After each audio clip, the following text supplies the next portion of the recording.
দ্বাদশ নম্বর 12 নম্বর রুকন হচ্ছে আত-তাসলিম, সালাম ফিরা। কি সালাম ফিরা? এক সালাম না দুই সালাম? দুই সালাম। ফরজ নামাজে দুই সালাম, জানাজার নামাজে এক সালাম না দুই সালাম, এতে ইখতিলাফ আছে। এক সালামের হাদিস আছে, দুই সালামের হাদিস আছে। সৌদি আরবে এক সালামের উপর আমল আছে, জন্য দেখেন জানাজাতে দেখেছেন না, এক সালাম ফিরে, ওই হাদিসগুলোর আমল আছে।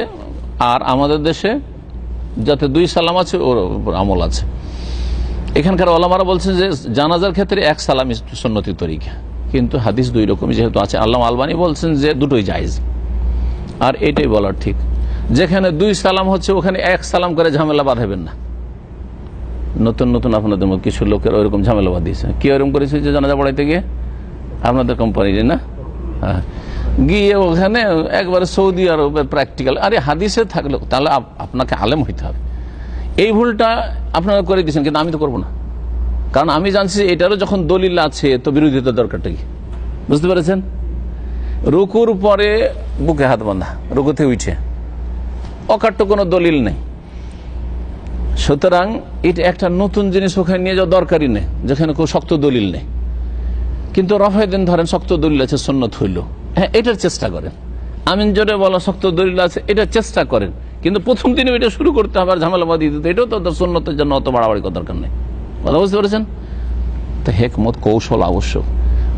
মিলাদি, মাজারি, হ্যাঁ ভান্ডারি, হ্যাঁ পীর পূজা করছে, শিরিক, বড় শিরিক করছে, আর ওরা আমিন জোরে বলি আর ওই রফায়দান করে লাভটা কি? তো মুসলমান বানান আগে, বড় শিরিক করতে ইসলাম থেকে খারিজ হয়ে আছে।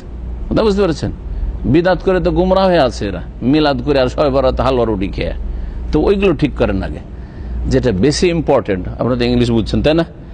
গুরুত্বপূর্ণ আর বেশি গুরুত্বপূর্ণ, সবটাই গুরুত্বপূর্ণ, রফায়দানই গুরুত্বপূর্ণ, আমিন জোরে বলাও গুরুত্বপূর্ণ, কিন্তু বেশি গুরুত্বপূর্ণ হচ্ছে শিরিক ছাড়ানো, বিদাত ছাড়ানো, শিরিক ছাড়ানো আর বিদাত ছাড়ানো, এগুলো বুঝতে পেরেছেন?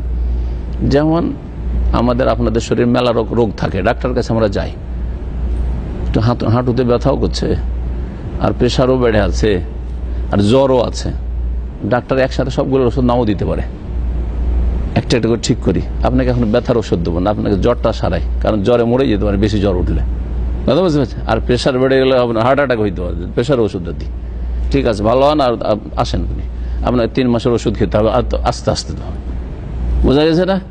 তো আপনাকে দিনের ক্ষেত্রে এই দুনিয়ার ডাক্তারের চাইতে বড় ডাক্তার, বড় চিকিৎসক হইতে হবে, যে আমার গ্রামের লোকের চিকিৎসা করবে। এরা শিরিকের রোগে লিপ্ত, বেদাতের রোগে লিপ্ত, সুন্নত ছাড়াই লিপ্ত, আর বিভিন্ন পাপে লিপ্ত।